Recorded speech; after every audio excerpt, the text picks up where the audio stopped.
كان كلاين، كان ووك، كان ران. هنشوفها دلوقتي. ثالث حاجه ما تعيش اللي في حبه، يعني بيعيش فين؟ الحيوان live in the desert, live in the sea.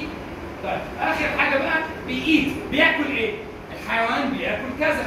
الحيوان مثلا insects، ايه تاني؟ meat، فيش، كم بياكل جمل؟ حيوان بياكل جمل؟ خلاص يا شباب كده بالطريقه دي في الاخر تقدر تكتب بالاضافه عن اي حيوان.